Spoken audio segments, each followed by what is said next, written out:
Você está ouvindo mais uma edição de Lugares e Experiências da História da Educação Profissional e Tecnológica, uma iniciativa do Núcleo de Memória do IFRS voltada à disseminação do conhecimento científico na área das ciências humanas.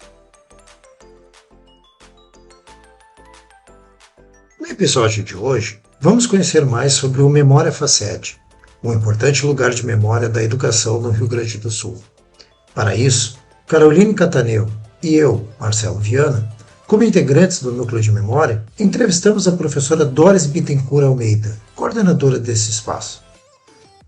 Doris é docente da Faculdade de Educação e no programa de pós-graduação em Educação da Universidade Federal do Rio Grande do Sul. Historiadora de formação, ela tem como áreas de interesse os estudos sobre arquivos pessoais, história da profissão docente, história das mulheres, cultura escolar e história das instituições educativas. Por sua vez, o Memória Faced é um arquivo criado na Faculdade de Educação da URGS, no ano de 2010, e que tem como objetivo salvaguardar documentos que compõem a memória da instituição e do colégio de aplicação. O espaço também reúne coleções privadas e depoimentos orais de antigos docentes da faculdade. Como vocês poderão ouvir na fala de nossa convidada, muito da sua trajetória acadêmica contribuiu para estabelecer a iniciativa do Memória Faced. Por sua vez, ele se tornou um lugar de memória muito significativo, onde possibilita estabelecer diálogos entre o passado e o presente a partir de seus acervos. O que, sem dúvida, tem contribuído para o desenvolvimento de pesquisas na área da história da educação e na própria formação de profissionais da educação. Desta forma, compartilhamos aqui um pouco da nossa conversa com a professora Doris. Agradeço muito o convite e, de imediato, eu preciso dizer que o trabalho que eu desenvolvo hoje, hoje com um servidor lá no Memória Faced, o Flávio Preto, que é servidor técnico da URGS e bolsistas de iniciação científica, tá atrelado à minha trajetória. Eu sou formada em História pela PUC, nos anos 90, e tive uma aproximação intuitiva da história da educação, tendo em vista que ainda hoje, dificilmente a história da educação é disciplina, nos cursos de história. Na URGS até mas é eletiva, não é obrigatória, no curso de história. E eu fui me aproximando intuitivamente mesmo, fiz o TCC, procurei a professora Maria Helena Bastos na URGS, entrei no mestrado, sem saber direito o que ia pesquisar, aceitando sugestões da orientadora, porque muitas vezes no mestrado é assim. Me encaminhei para o ensino rural no Rio Grande do Sul, porque era algo pouco pesquisado na época, que me chamava a atenção. No doutorado, fiz uma imersão na escola de Osório, nas memórias da escola de Osório, que era normal, rural de Osório. Foi o tempo que eu aprendi muito sobre história oral, e aí o trabalho de história oral vem ao encontro do trabalho no Memória Faced. 2010 eu entro na Faculdade de Educação como professora de História da Educação e logo percebo que é um espaço que eu precisava encontrar o meu lugar, justamente por a gente ter uma condição muito privilegiada de trabalho na universidade pública, pelas múltiplas possibilidades de extensão, pesquisa e ensino, eu logo me interessei mais pela pesquisa, mas observei o pouco cuidado com a memória da instituição. E aí as coisas foram acontecendo aos poucos, de um projeto de pesquisa individual a organização documental que não difere de muitas instituições, os documentos numa sala, em deterioração, aquilo que a gente já conhece bem. E então, nos primeiros anos, acumulando um pouco desse conhecimento que eu tinha de história oral, eu comecei a fazer entrevistas com os professores de longa data, que alguns nem estão mais entre nós, entrevistas no estilo trajetória de vida, que a pessoa mais fala e a gente conversa. Então, hoje nós temos um acervo de memória oral que conta com mais de 50 entrevistas em áudio e transcritas, que eu acho que é algo singular nas instituições, né, como documento, são preciosidades e é o resultado do trabalho de muitos anos, porque vocês sabem o trabalho que dá fazer uma entrevista, né, até que ela se constitui, sim, e seja disponível. Bem, em 2018 é um momento importante, porque eu me sinto desafiada a estudar outras coisas, e também começo a me interessar pelos arquivos, né? Porque há muito tempo que a gente sabe que a história não é mais mestra de nada. A história precisa de outros saberes para a gente poder melhorar o nosso trabalho como docente, como pesquisadora. Então, eu vou fazer o pós-doutorado na UDESC com a professora Maria Tereza Santos Cunha, historiadora, e uma referência no trabalho com arquivos pessoais.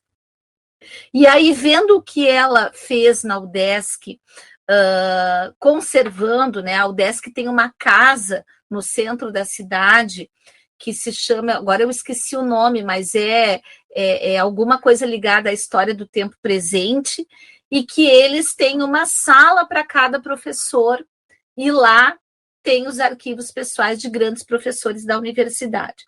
Então, vendo isso, eu começo a perceber que talvez, de um jeito mais singelo, eu pudesse fazer algo parecido na faculdade de educação. E estudo muito naquele ano, tanto sobre arquivo, quanto, sobretudo, o arquivo pessoal. E no meu retorno, começo um trabalho de sensibilização para convencer os professores a doarem os seus velhos papéis para a memória, né? Não é um trabalho fácil, alguns se dispuseram de imediato, outros, e principalmente mulheres, né, acreditavam que elas não eram importantes assim para terem seus papéis guardados, então tem que fazer um exercício de convencimento.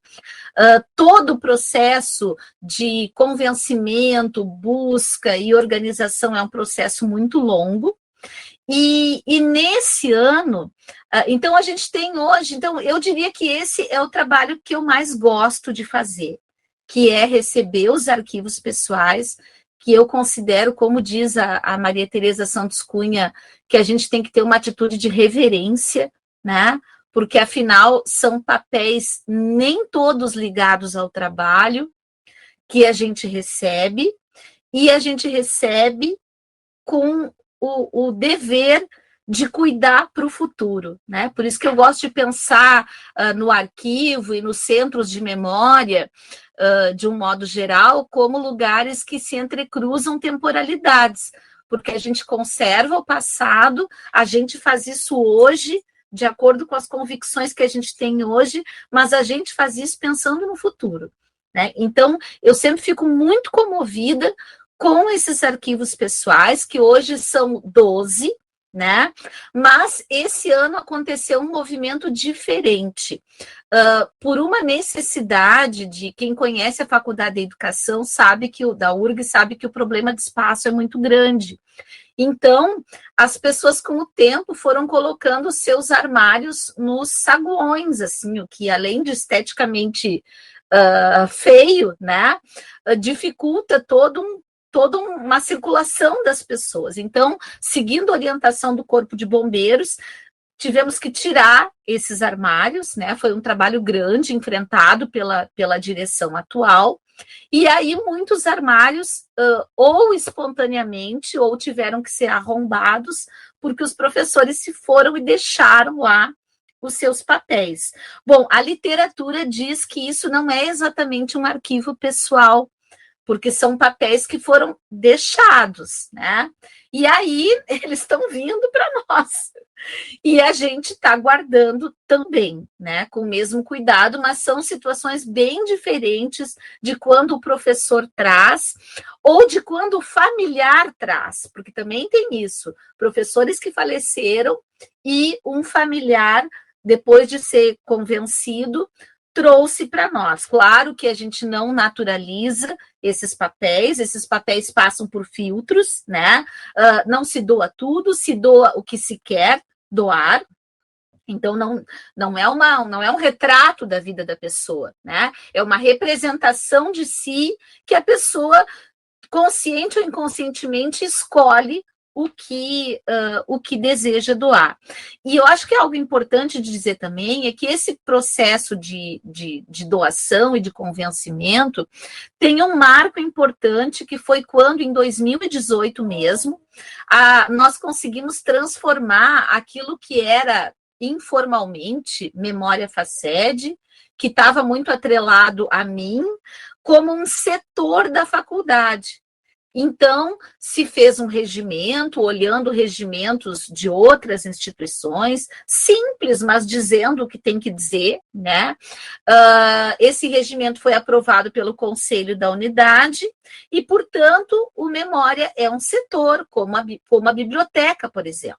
E aí, então, as pessoas percebem a institucionalidade da doação, que, claro, o futuro é o imponderável, mas a ideia de um setor é perenidade, é que ele fique, né? Então, eu me sinto muito confortável de dizer que as pessoas não estão doando para mim, né? Mas elas estão doando para a instituição. Então, esse é o trabalho que eu venho desenvolvendo. Nos últimos meses, a gente está organizando esse material dos professores que vem chegando. Eu adoro fazer isso, embora seja muito cansativo, porque é um desprendimento de energia, de abrir cada caixa e ver o que aquele professor guardou e ficar imaginando, né, por que guardou. Mas é bonito. É um trabalho bonito e eu acredito que tenha muita potência, tanto na perspectiva da conservação, quanto da pesquisa e quanto da formação docente. Porque eu me dei conta que levar esses documentos para a aula, assumindo todos os riscos, porque o espaço é pequeno, não tem como trazer os alunos para a aula, né? Às vezes cópias xerox e tal, promove um sentido formativo bem grande, sobretudo para as estudantes da pedagogia. E, por fim, assim, ó, cada arquivo pessoal é singular. É impressionante, porque são os jeitos que a pessoa guardou ou que outros guardaram por eles. Mas eu vou destacar então, que é da professora já falecida, Luzia Garcia de Mello, que foi professora do Colégio de Aplicação e da faculdade. E a Luzia, logo que se aposenta, ela começa a escrever cadernos, que é uma mistura de agenda com caderno mesmo, com um diário íntimo. E aí, cada ano é um caderno, em que ela vai arquivando a vida e vai colocando os filmes de cinema que ela queria assistir, as palestras que ela assistia na faculdade, porque ela não se desvincula totalmente da faculdade, memórias da infância em Pelotas, né? As memórias parece que vêm e aí ela escreve, coisas do cotidiano. E a professora Maria Helena Bastos, como era muito amiga da Luzia, disse, Luzia, esses cadernos tu tem que doar para algum lugar, porque as amigas sabiam dessa prática que ela começou a fazer no ano da aposentadoria. E a professora Luzia, antes de falecer, doou esses cadernos para a Maria Helena, né? Porque ela não tem filhos, não teve filhos, não tem família. E a Maria Helena, como fiel depositária, doou para o Memória Faced. Então, eu já escrevi sobre eles, mas eles são absolutamente comoventes, de uma professora, uma intelectual da educação, que se aposenta e sente essa necessidade de escrever e de guardar notas de jornal, em geral, referente à cultura, né? Então, esse arquivo, ele é o mais distinto de todos, porque não tem nada específico da sua prática docente e são memórias pós-aposentadoria. E eu poderia ficar até 1h da tarde falando de cada um deles, porque eu conheço todos, eu organizei todos, e acho que eles são... E só mais uma coisinha que eu acho que é muito importante constar nesse podcast, que às vezes a pessoa pode acreditar que um arquivo pessoal é algo exclusivo da sua vida, né? E não é assim.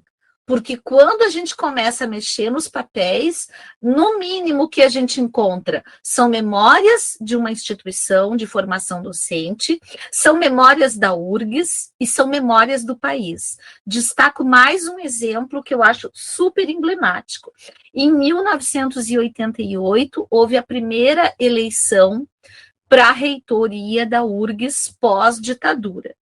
Foi escolhido, né, pela comunidade acadêmica o professor Alceu Ferraro, falecido recentemente. Como a gente sabe que até hoje é uma consulta à comunidade e quem, né, bate o martelo é o presidente da República, o então presidente da República, José Sarney, não aceitou a indicação da comunidade, e o Alceu Ferraro, por ser identificado como uma pessoa de esquerda, né, e ele só era um democrata, né, não pôde assumir, e houve um movimento muito grande na universidade, muito maior do que na atualidade, porque na atualidade houve algo semelhante, mas num contexto de pandemia. Então, a universidade não se mobilizou tanto. Mas por que eu estou trazendo isso?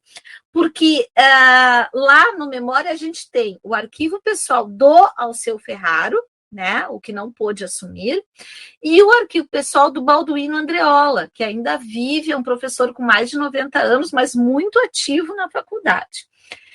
E essas memórias, no sentido de panfletos, discursos, bilhetes, cartas, estão no arquivo do Balduino e não no arquivo do Alceu. O arquivo do Alceu é muito... Ele doou coisas muito da vida dele, muito constrangido também. Eu fui na casa dele, ele disse, não sei se isso interessa, mas não tem nada em relação a isso. E a gente encontra essas memórias de uma outra pessoa no arquivo pessoal do colega, que virou um TCC de um menino da história. E então é para ver como o processo de arquivamento do eu, ele transcende e muito algo que possa ser considerado tão individual e pessoal. E esta foi a fala da professora Doris Bittencourt Almeida, que agradecemos muito por sua participação. Esperamos que vocês, ouvintes, também tenham apreciado. Maiores informações, incluindo os links de interesse sobre o Memória Faced e o currículo de nossa convidada, encontram-se descritos na página deste podcast e no site do Núcleo de Memória do IFRS. E esta foi mais uma edição de Lugares e Experiências da História da Educação Profissional e Tecnológica, tendo como convidada Doris Bittencourt Almeida, coordenadora do Memória Faced e docente da Faculdade de Educação da Universidade Federal do Rio Grande do Sul. Esta edição contou com a colaboração de Marcelo Viana, Caroline Cataneu e Raira Schleicher, integrantes do Núcleo de Memória do IFRS.